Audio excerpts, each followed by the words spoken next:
All right, everyone. Welcome to FOIA Friday, a community podcast about all things FOIA and public records. Um, Today we are going back in history and we're going to talk a little bit about the roots of FOIA and the right to know with a very friendly and capable historian who we're lucky to be joined by, Michael Schudson. I'm going to introduce him a little bit later. To kick things off, though, I'm going to start by talking through some updates that we have in our usual tip sheet. I'll drop that in the chat right now for everyone to take a look. And I will also share my screen so we can talk it through. Um, so yeah, like I said, we're going to get to the history of FOIA and the right to know a little bit later. But I wanted to start out walking through some things we've been up to, some documents we've got since the last time we had a FOIA Friday. One of the big things that I've been working on is tracking down Brady lists across the country. Brady lists are the kind of do not call or untrustworthy cop list that attorneys, especially district attorneys, hold for cases to know whether a specific officer or trooper should testify in court or whether they have serious questionable misconduct that would otherwise cause scrutiny or botch the whole case. So yeah, we've been working to get those in different places, building on our work with New York Focus. You can check out this link to see some of the reporting we've done. What we found is using these documents going to district attorneys is a lot easier of a way to get at police misconduct documents than going directly to police offices or police agencies. So last week, I filed about 15 more requests. You can see those here on the right side of the update in Muckrock. I filed those to places that Muckrock readers told us to request to. So once we figured out this way of getting at police misconduct docs in New York, we asked Muckrock readers to tell us where else we should file across the country and see how this works in different states. So you can check out the 15 or so requests that I filed and keep up to date with that here. We've already gotten some documents back in both Seattle and in Miami. In both cases, we got just the list, the Brady list, and not the supporting materials. So the kind of investigative or yeah, the investigative materials that led to why this officer is on the Brady list. But this is what the Brady list in Seattle looks like. And then in Miami, there's a little bit more detail with each list. And that looks like this. So you can kind of see here the status, and in some of these there are a little bit more reasons. You can see this says domestic violence battery, but not the full set of documents in the way that we've gotten in New York. So what I did was I refiled and made it clear that I was looking for the case or disciplinary or other records, the investigative files, like I was saying, that underlie or further explicate the summarizations in the Brady list that we got. So if you're interested in police misconduct, take a look at those requests and what we've gotten back so far. I've also been working with Sammy Sussman, the reporter in New York, who's leading that project to publish a new batch of state troopers misconduct docs every couple weeks or so. So we're still getting a lot of docs in New York and publishing those as quick as we can.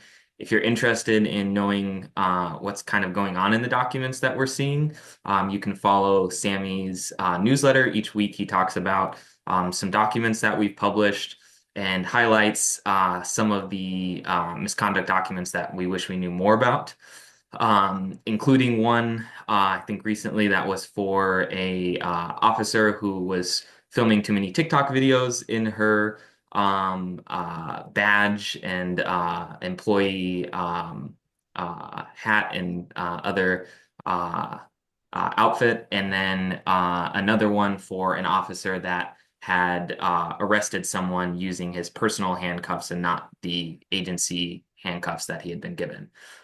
So a lot of interesting stuff there that we're not going to be able to dig into, but we're trying to highlight in that newsletter.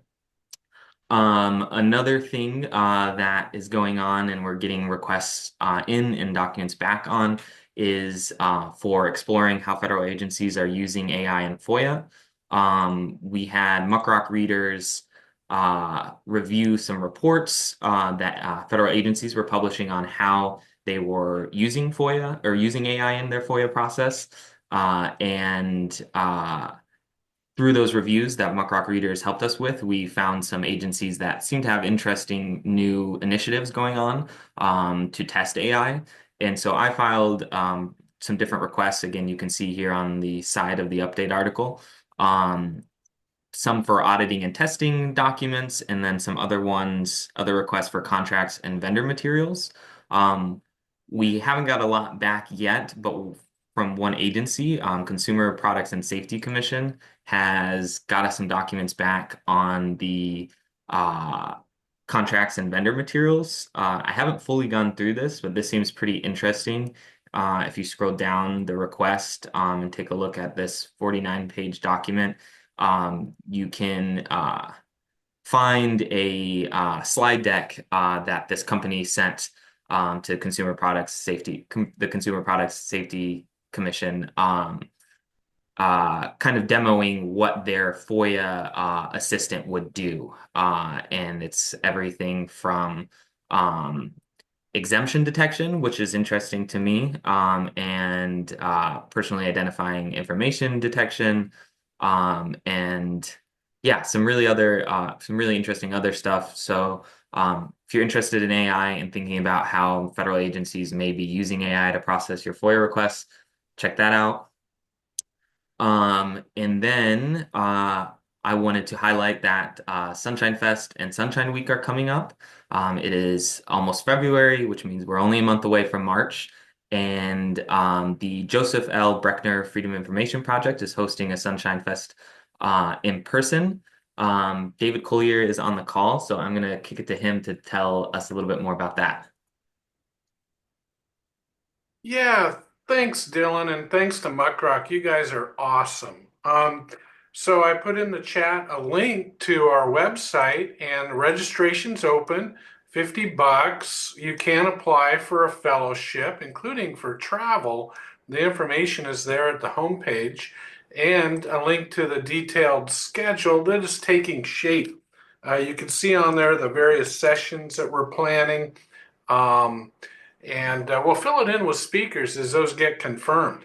So it should be a good time. March 19th is the opening reception, and then March 20th, a Thursday, full day of great talks, discussions, and crafting solutions to some of the biggest issues in access to government information across all geographies, local, state, federal, global.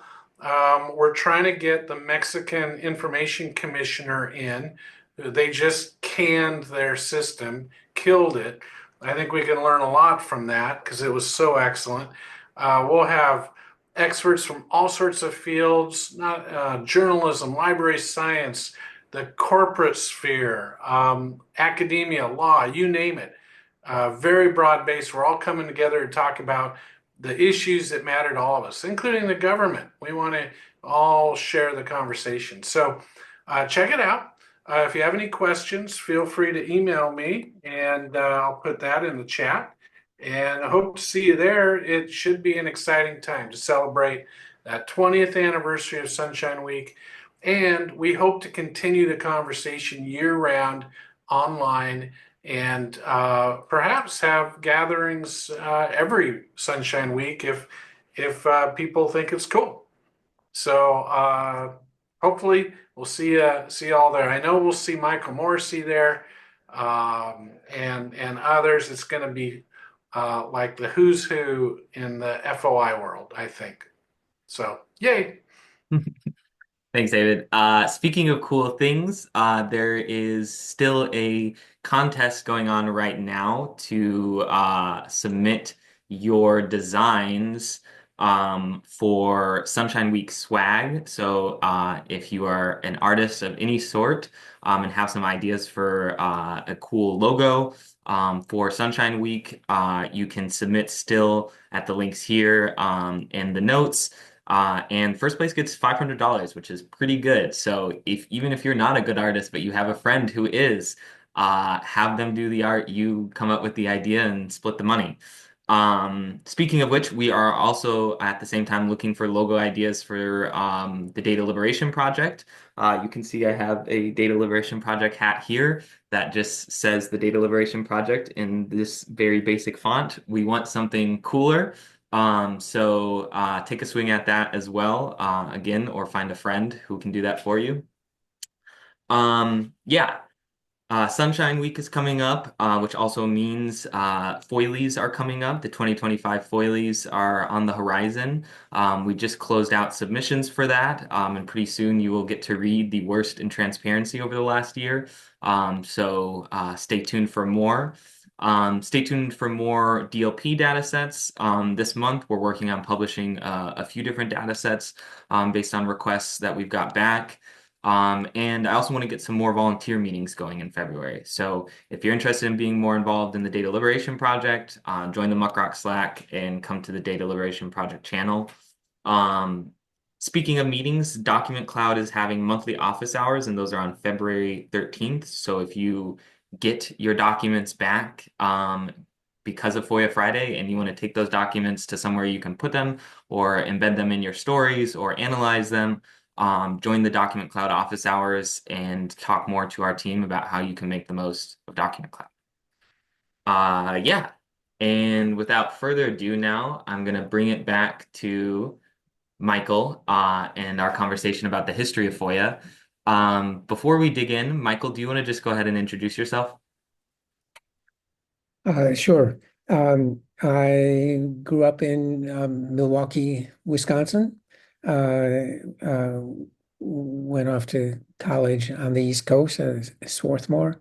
Graduate school at Harvard in um, what was then called the Department of Social Relations, which was a blend of sociology, anthropology, and psychology, falling apart about the time I got there. I wound up in the sociology branch of it. Uh, got my PhD there, went off to teach at University of Chicago, then for a much longer time at UC San Diego, and came to Columbia Journalism School about 15 years ago. Um, and I helped run a small PhD program, which uh, it seems distinguished among humanities and social science fields in that I hear complaints constantly from historians and sociologists like myself that there are no jobs, not to mention journalists who in our own programs. Um, but there are in journalism studies, in media studies, and communication studies. It's just a general advertisement for this field of media and communication. Um, and uh, like a lot of academics, I think my most well-known book is my first one, which is many books back, called Discovering the News, and how it is that journalists, American journalists, came to think they should be objective. That's not all they think they should be. We may come back to that point later, but it remains for the mainstream media a crucial feature of what it is they do and think they should be doing.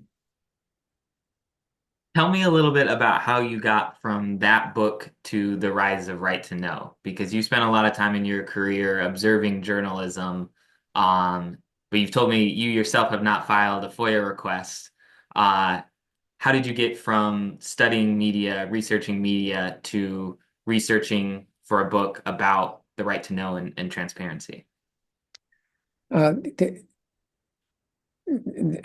that came about gradually. I did a book on advertising, and I did a book on um, changing concept of citizenship. I mean, when did we start thinking that a citizen should be informed? The founding fathers were not interested in that idea. And that's a progressive era reform, 1890s and after. Um, so but I turned to the PhD dissertation was about professions, and I was interested in the whole issue of professionalization. I looked at law, and I looked at journalism, both having some notions that a profession should be detached. A lawyer hangs out his or her shingle, and it is, at least in principle, willing to represent anyone who can pay the fees, um, or even if they can't. Um, but when I started my first teaching position at Chicago, I asked people, a few people, senior faculty, what they thought of this book or this dissertation, not yet a book. And they said that the law part's really boring. The journalism part is really interesting. How, 19th century journalists um, did not think they should be objective. And there was a wonderful quotation from a visiting French uh, journalist in late 19th century who said, "What is going on in this country of America?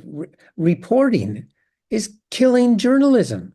Uh, he spoke from a French viewpoint that what belongs in a newspaper is um, carefully thought out and argued essays, not reporting.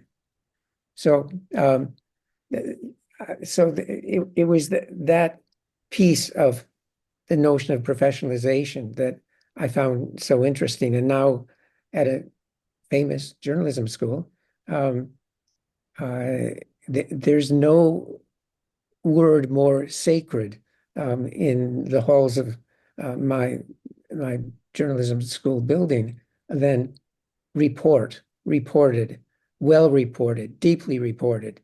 The story is maybe a close second. It should be something that touches readers, but reported is first. And to take us then into the world of transparency, speaking of things journalists think of their industry, but maybe don't know quite the right amount of detail about history. The rise of right to know starts by kind of reconfiguring some misconceptions about the history of FOIA, or the history of transparency and the right to know in the United States. Um, in reading that, it was really interesting to me because I could recite the dates of when FOIA was passed and amended. I know it was passed in 1966 and amended in 1974. But even knowing that, I still had this feeling that this law was something that had been around for a long time and was just a part essentially of this country and the way that public business is done. Uh, your book starts by saying that's not quite the case. Where do you trace the history of the right to know back to? Okay. Yeah, you can find the phrase in the late 18th century, but rarely. One of the signers of the Declaration of Independence and also involved in important ways in the Constitutional Convention was a representative from Pennsylvania, Western Pennsylvania, named James Wilson, and he talked about a right to know. No one really picked up on it. And to the extent that it's there, and there um, in I think it's Article 1, I'd have to go back and double check that, but um, uh, there is a clause that supports the idea that Congress should make its operations known to the general public, quote, from time to time.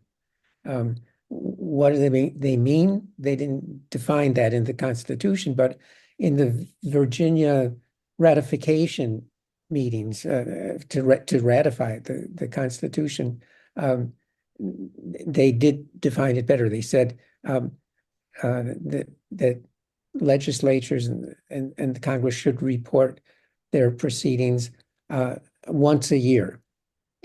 Now, that's not a big surprise when you realize that for journalists today, a kind of synonym for journalism is the newsroom. That's where the heart of newspaper journalism takes place, the newsroom. There were no newsrooms, none at the time that the founders were setting up this country. Ben Franklin was a printer. What was his newsroom? He didn't have a newsroom. He had an office that printed bar mitzvah announcements or whatever people would bring to him, and he had an apprentice or two, but there was no newsroom. There were no reporters. So there were newspapers without journalists, I would say, at that time. And it would be some years before that changed. So what changed? I looking back in my book, I don't explain very well or explore very much what changed. It changed all over the place in the U.S. That is, the 1970 was the National Environmental Protection Act, signed by Richard Nixon. And one of its features was that when a government proposes, or an agency of the government proposes an initiative, maybe to build a bridge somewhere, they need to write an environmental impact statement and make the case that it will have a good impact and not negative impacts, or the good impacts will outweigh the negative impacts, and that has to be a public document. The details of this are of why that has to be a public document are not clear, because it was almost an afterthought, as best as we can tell. But there it was, and by 1970, it was an afterthought that was natural. It hadn't been natural. Take the news media, my area of specialization. The news media had various purposes and principles, but helping people think through what government should do, what government policy should be, was not primary among them. I still find myself puzzled by the great concern among journalists in news deserts. There are more and more cities, small cities, and counties that don't have a single newspaper left. So that does seem troubling on the face of it, but not in terms of investigative reporting. They never did any investigative reporting, 9 out of 10 or more of small town newspapers. And their purpose, and it's an important purpose, I admit, is to build social solidarity in the community. They, in fact, often are accounts of 19th century newspapers. They tended not to report on elections the small town newspapers, because that would divide the community. You don't want that to happen. So they would stay clear of things that might be controversial.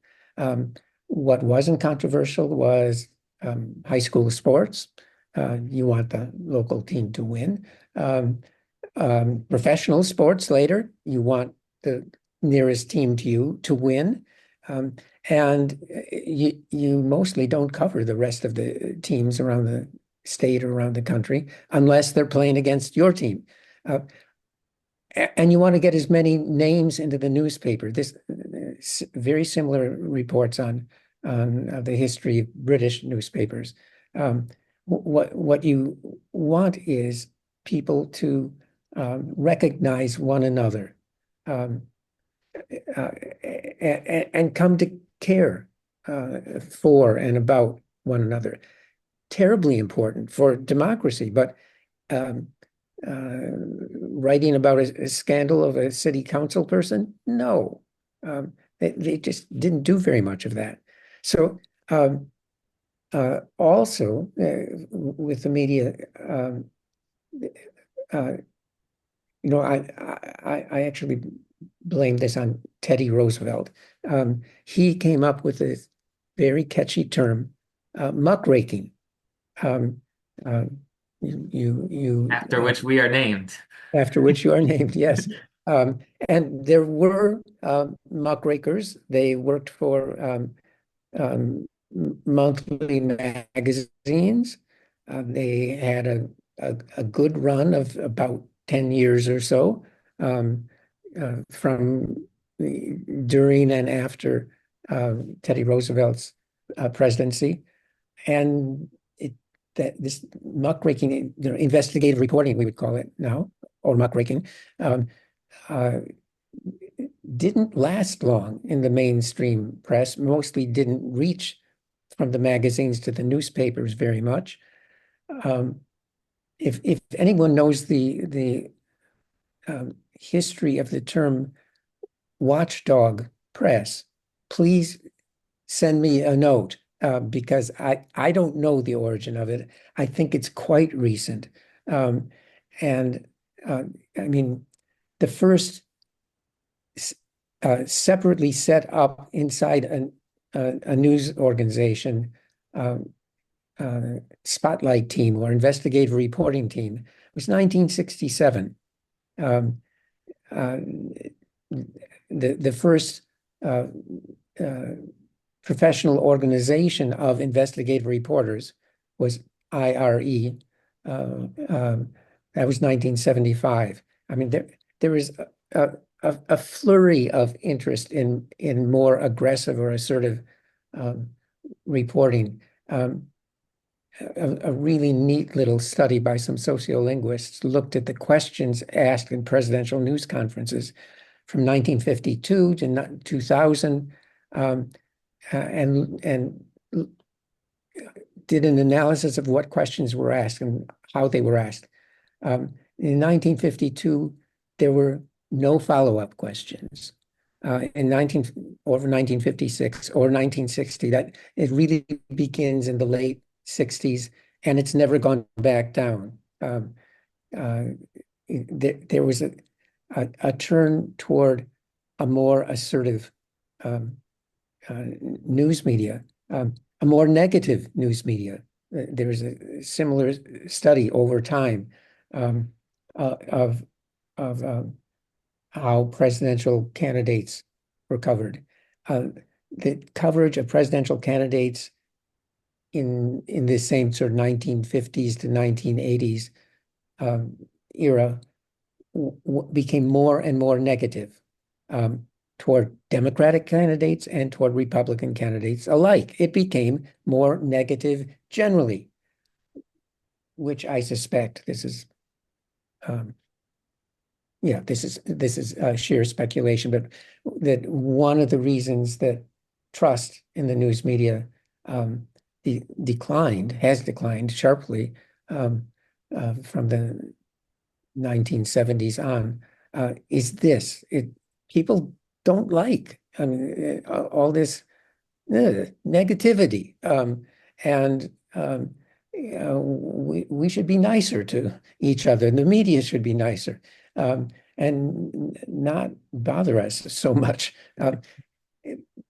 I'm sorry, this is a bit off topic, but um, it seems to me that we're people are concerned about the the low standing and trust of the news media these days. How high should it be?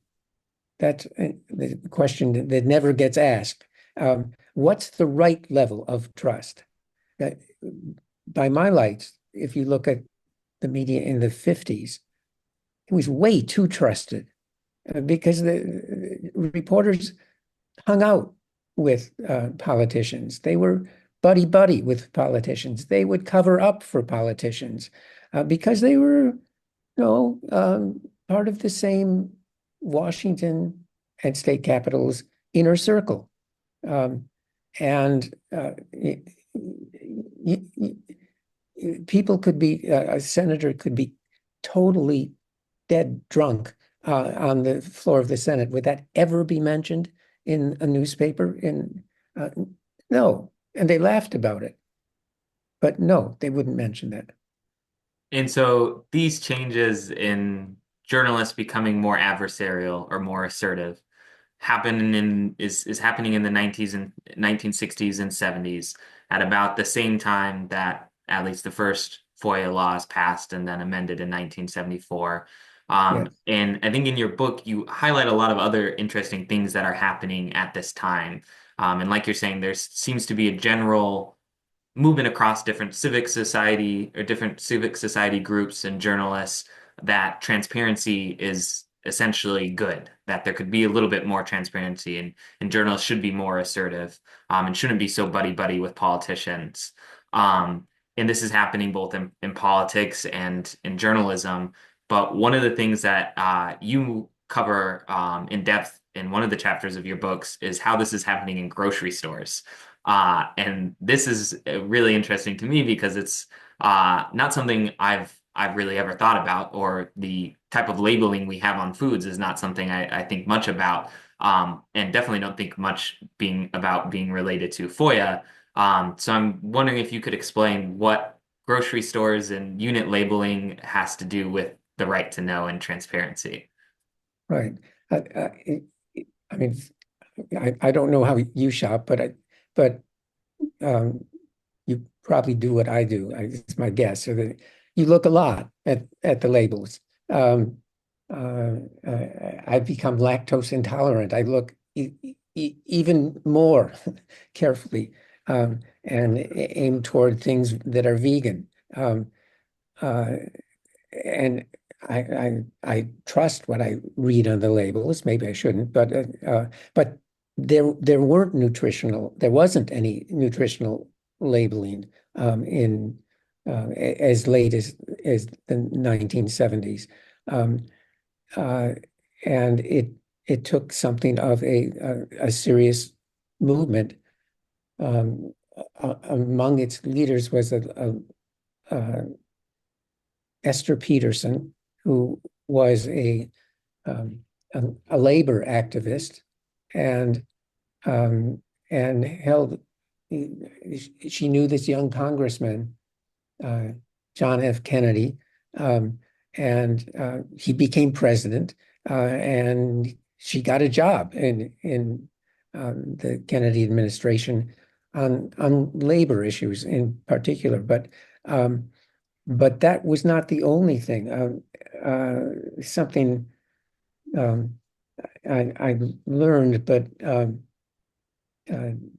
didn't didn't remember from my own book, is that Kennedy, in his second year of his presidency, um, uh, thought he should appeal more to consumers, and he came up with a list of consumer rights, the right to safety, the right to be notified if there was something dangerous about a product in the store, the the right to be informed, the what were the other rights? Um, it was a list of four, and there was an important um, uh, commission that was set up on consumer rights in the Kennedy administration. Esther Peterson was the leader of it. Technically, the leader was Eleanor Roosevelt, but she was a kind of figurehead.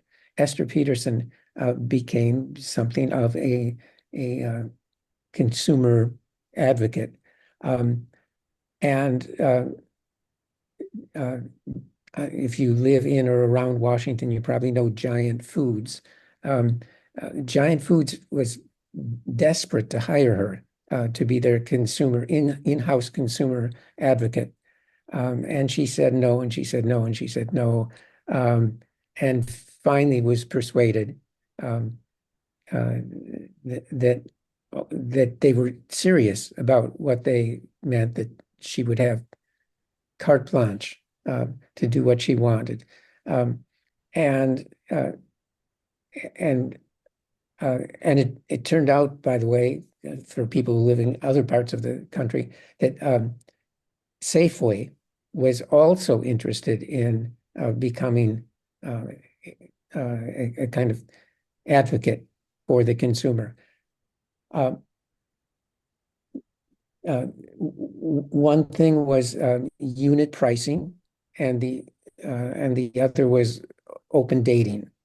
So sounds like something for TikTok, or I don't know what, but um, open dating, uh, the sell by date or use by date had existed since I don't know when, but for some time before that. Um, but it was written in code. So the store employees could read it and the consumer could not. Um, and that changed to, so open dating meant not written in code. And you knew if occasionally I pick up something at the supermarket and I say, oh, this expired 3 days ago. And I don't take it, and I may, on my good days, call it to attention of an employee at the store. Um, that was open dating, uh, and and unit pricing was very important, especially when the sizes of packages differed so much. Um, they still do, but not as much as in those days. Um, uh, how do you know what the best price is? Um, how do you know if you buy the package with four things in it that per item it's better than the two thing package? Um, uh, and so that is also uh, there available to you now. So open dating um, and unit pricing were big initiatives at the time, and Giant and Esther Peterson and Safeway were ahead of the curve on that. Interestingly, this was not enforced by government regulation. It was, but it was enforced, should please people on more conservative values. It was competition was what got it going. Safeway is doing it. Well, maybe we better do it too. And it spread all over the country. Yeah, and in your book, you write a little bit about how I'm not sure if it was Giant or Safeway or both did some initial studies, like in-house studies, where they started putting more labeling on packages and then asked customers about it. And customers were happier to know better what was in the food that they were buying or the amount per unit of it. And then as Giant started doing this more, lots of journalists in the DC area started reporting on it. And in the bigger news outlets like the Washington Post or whatever it may be, there were suddenly stories about how Giant was breaking new ground on giving consumers more information about the food they were buying. Um, and again, this is all happening in a time period where, like you said, journalists are becoming slightly more assertive or greatly more assertive, especially after Watergate in Vietnam, in questioning the transparency of their own government. Uh, and then meanwhile, consumers who had before relied on trusting their local grocer, who maybe their family knew from generations back, to just be honest with them about what they're buying, to shopping in supermarkets and having to trust someone who they don't know who's delivering this food to them. These things are happening at all the same time, and these are these kind of different transparency threads.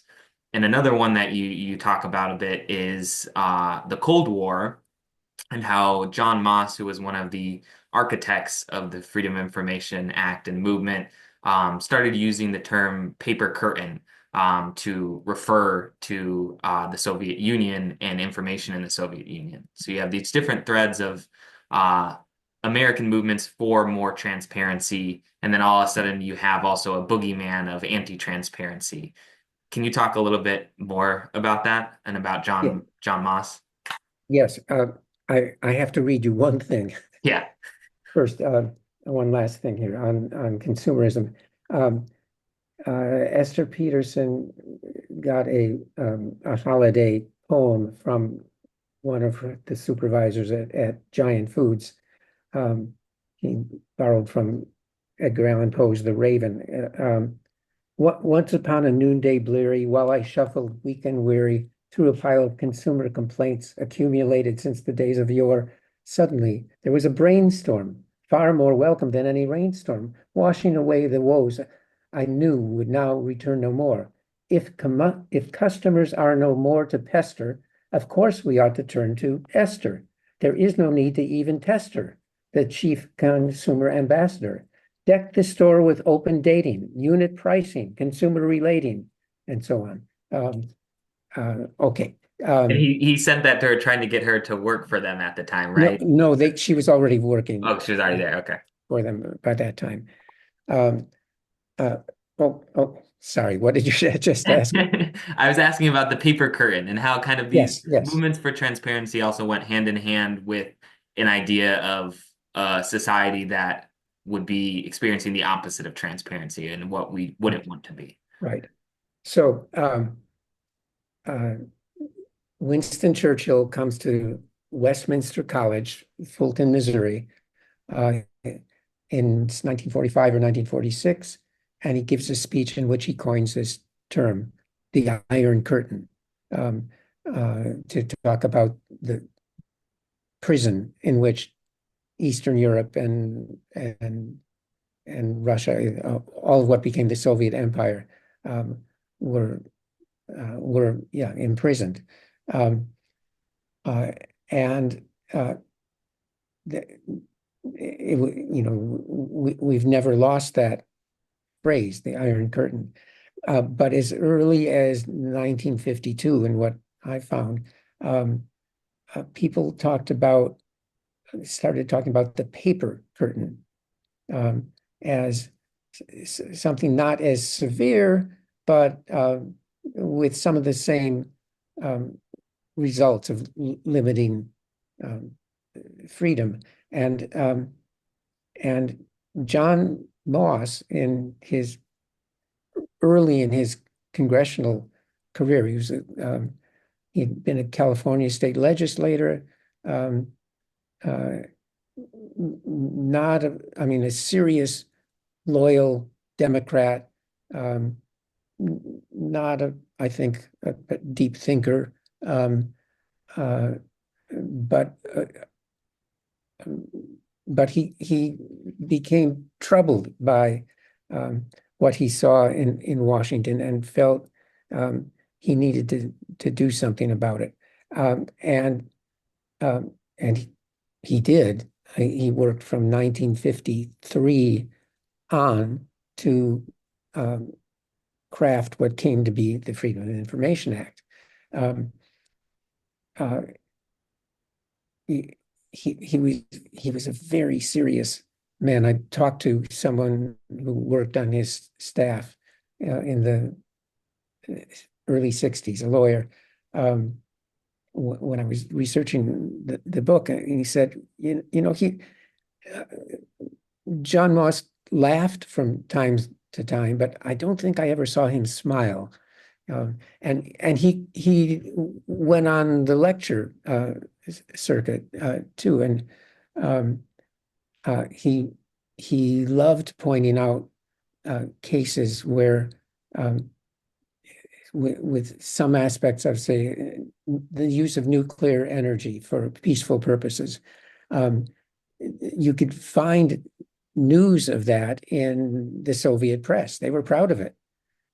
You couldn't find it in the American press when the same thing. Um, he loved presenting things like that of um, uh, embarrassing the U.S. for not being as free as the Soviet Union. We don't have an Iron Curtain, but we have our own paper curtains. The government is able to keep things from us so readily. Why do we let this happen? And there's another story his staffer told. He didn't like his staff members to go visit his district in California. Why? He said, because then you might think that your job is to serve the people of that district. No, he said, your job is to serve the public good. So don't limit yourself to one congressional district. He didn't. Um, uh, so this he used this phrase over and over again about the paper curtain, um, and we have to get rid of it. He felt this. He said later in his life that he felt he had failed because look, there was this list of 9 exemptions to the reach of FOIA. Um, he thought there should maybe be one, but not 9 exemptions. Uh, and I mean, I'm no authority on this, but I think he should have taken more pride in his achievement and the 9 exemptions. You all know more than I do about this, but I think that FOIA does well even despite that, or maybe in part because of it. Um, uh, so, he became an ambassador for the idea of FOIA even before there was a finished FOIA. And the House committee that uh, he eventually came up with FOIA. There was a Senate side too, but the House committee was known as the Moss Committee. And journalists who are supposed to be detached, I guess, but they worked hand in glove with him. They brought him interesting cases where they hadn't been able to get information. He sometimes got it for them by publicizing it. And there were key reporters who worked on his staff. His staffers would sometimes write the Freedom of Information reports for uh, professional news organizations. I mean, there was no real separation of the reporters from the work of the Moss Committee.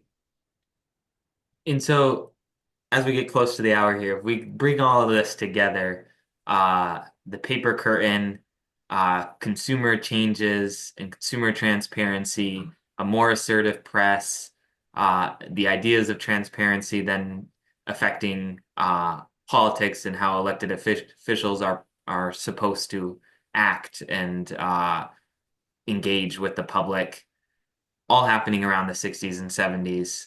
What does this mean for transparency in 2025?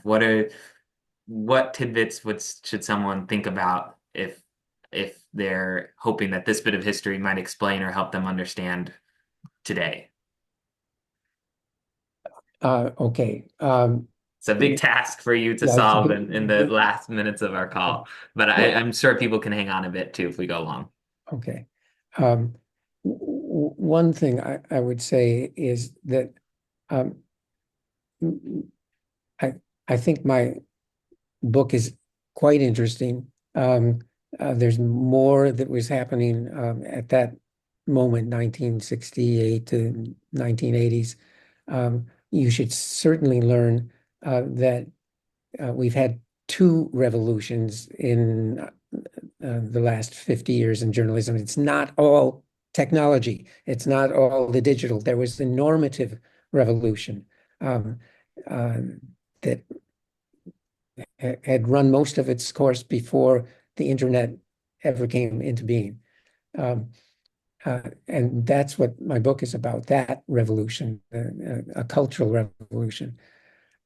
And what's not there is a good explanation for it. What and I had two pieces to that. One was the Vietnam War was traumatic in so many ways. Um, and in terms of um, feeling that not only could you not trust the media, you couldn't trust government um, in ways we had never fully appreciated before. Um, the second thing that I think is part of an explanation is um, people started going to college. That was the GI Bill in part.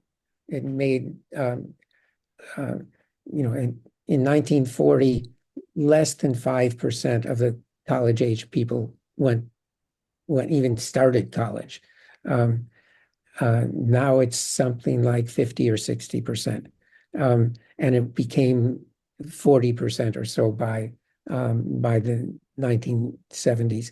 And uh, sub point there. The way you used to teach in college and in K-12 was recitation and memorization. What about criticalness? What about an open mind? Um, th that changed in this same period. Exactly why? Um, I don't know, but the change was profound. Um, and does this help us understand what we should do next? Um, uh, I mean, one of the important developments was the 1978 law um, leading to the inspectors general um, all over the federal government in every significant um, um, cabinet uh, department and other departments as well. And now we see our current president um, uh, issuing orders to fire a fair number of them, including ones he appointed in his first term. Why would he do that? I, I can only think of one reason. They acted the way they were supposed to as inspectors general, um, and abided by the the rules of their position. Um, they did not leave that to, kiss the ring of Donald Trump. Um, we'll see if that, and he broke the law in not notifying the Senate with 30 days notice in firing in IG. Anyway, that's another part um, and of what should have been a legacy, except it's not a legacy Mr. Trump approves of. Where we go from here, you're probably all better at figuring this out than I am. I don't know. I do think these developments were very useful, very useful for an informed citizenry and a democracy that works. Yeah. And I will just add to that that I think having the context from your book about the movements and people, the reforms and the reformers that brought FOIA into the world makes me both more thankful for its existence, but help me understand how fragile it can be in different ways as well.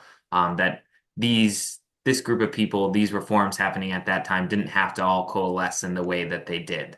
But they did, and it's very useful as a tool that we have now, but it's not a tool that could have been the same had historical circumstances been different, or could have also just not been formed into a law, into a tool at the time that it did, to be used the way we do today. Uh, and that it's a very recent tool. And that yeah, that the long history of how a tool is used and how it's shaped is hard to see over just 50 to 100 years. Uh, I couldn't agree more. Yes. Well, I think we'll wrap up the conversation there. We're at exactly 2 o'clock, but if anyone else has questions and wants to hang on, I feel like Michael has a little bit more time, and so do I. Yes. So I'm happy to hang on. We also have Bob Gelman, who just wrote in the chat that Bob was a principal house staffer for FOIA from 1977 through 1994. So if you want to ask Bob a question, as well. Feel free to go for it. We'll all be here and interested to hear any questions or ideas that folks want to share. And feel free to unmute yourself or write the question in the chat.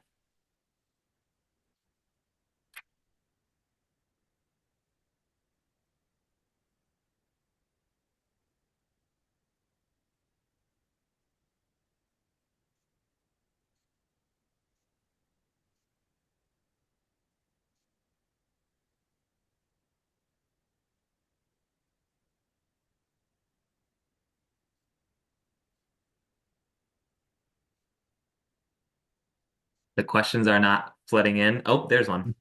Um, I have a question. Mary, you can go ahead first, and then I'll come to Wanda's question in the chat after. Thank you. Muckrock wrote an article in 2019, and I'm trying to get in touch with the author because it pertains to a very complex whistleblower case that I'm involved in at Connecticut and Utah. Ironically, the article referenced um, uh, alleged mutual concerns by anonymous Connecticut and Utah officials. I'm trying to find out who those officials were that this author talked to write this article, and I'd like to have a conversation with them or someone else about my own whistleblower activity against a Connecticut quasi-public agency, a housing authority of the city of Torrington, a HUD public housing authority. So I have a lot of difficulties. Like, for example, this is off topic in terms of what I just said, but thank you for this class. It was very informational. I really appreciate it. And but even like the state of Connecticut Department of Veterans Affairs, they are refusing to release my post-service records, and they're claiming that basically I don't exist, and that's actually it's tampering with evidence, to say the least. But if somebody wants to help me out on some of these things, I would appreciate it. Thank you. Mary, thank you for asking the question, especially regarding the Muckrock article from 2019. I did just see your email about this as well, and I'm sorry we hadn't got back to you earlier, but I will take a look at that article. I wasn't on the editorial staff at that time, so I'm not sure who wrote it, but I will take a look and then flag that for my editor, just to see if we know anything about the sources cited in that article. We have a question for Bob. If Bob Gelman, if you want to take this question, just unmute yourself. The question is, did you see gradual changes to FOIA approaches from 1977 up until 1994? And I'm actually not sure. Oh, there's Bob. There I am. Well, I stood here to answer mostly because I was very taken with your guest's bookcase, which looks remarkably like the one I have, which is neither here nor there, but maybe all bookcases look alike. In terms of change for FOIA, things did not change gradually. The history of the period was from 1977 through 1980. We made noises about changes to FOIA. We never really said there was one amendment that was pushed through the House, that we pushed through the House, having to do with business, giving business time to respond when there was a request about them. And then in the end, that didn't pass. It passed the House, but it didn't become law. In 1980, after the election of Ronald Reagan, the entire situation changed because all of a sudden we had an administration that would have been delighted to repeal the Freedom of Information Act and essentially propose legislation that would have kicked the guts out of it and made it totally useless. And so starting in 1981, we were playing defense. And we did everything we could to slow down whatever momentum there was. Meanwhile, in the Senate side, Senator Leahy, with his staffer at the time, who was my counterpart, John Podesta, who later became a significant political figure, national political figure in the Democratic Party. They just ran rings around the Republicans for a couple of years. And eventually what happened is the 1986 amendments, which was something of a compromise. So there was nothing gradual. There was a lot of back and forth and a lot of trying to do nothing. Thank you, Bob. We have another question that just came in. Jonathan Anderson has a question for Professor Schudson. Jonathan, do you want to go ahead? Sure, thank you. I'm Jonathan Anderson. I'm a PhD candidate at the University of Minnesota. And I very much appreciate your time today, Professor Schudson. My dissertation that I'm working on is about the legal right of access in the late 19th and early 20th centuries in the United States, and in particular, the role of the press in advocating for right of access during this period. And I'm wondering if you have any thoughts about what was happening in the late 19th century, early 20th century that might explain why there were some newspapers that were expressing a legal right of access to government records during this period, both in print and through litigation, and how that period compares to the mid-20th century in terms of journalists working with Representative Moss to pass the federal FOIA. Interesting. I didn't know about these efforts. 1890s. So I'm starting essentially in the late 1870s, Okay. 1890s, and Yeah. on. You know that I mean the only thing I can say is sort of contextual and not doesn't have isn't based on any acquaintance with those efforts, but it's clear that in other respects information was becoming more valued and taken seriously in political life. You know that there's a big change at that period to the what was called the Australian ballot that listed, you know, up until that point, when you on election day you went to the polls, you found someone from your party, they handed you a sheet of paper with all the, say if you're a Democrat, all the Democratic names there, and you put it in the ballot box. You did not even have to be literate even. You just had to know which was the person handing out the Democratic Party ballots. The Australian ballot had people from all the parties listed, and you had to mark it. That and so there was a shift from well, I call it, following some other historians, from parades to pamphlets, as from enthusiasm as what you want in the members of your party to information and reasoning as so that's all part of that progressive era moment, so, with which what you're looking at seems entirely consistent. Um, uh, yeah, that's the little bit of information I can add. It's really helpful. Thank you so much. I think that's a good place for us to wrap up the call for today. I just saw a question come in from Sandra about sending along a video of this meeting. All of the FOIA Friday conversations are recorded, and we put them up on our Muckrock YouTube, so you can find it there after. I'll also send a recap email to everyone who registered for the call at some point early next week. So you can find all that and the tip sheet as well there. Michael, thank you so much for joining us today. It was a pleasure, and yeah, maybe we can have you back on soon.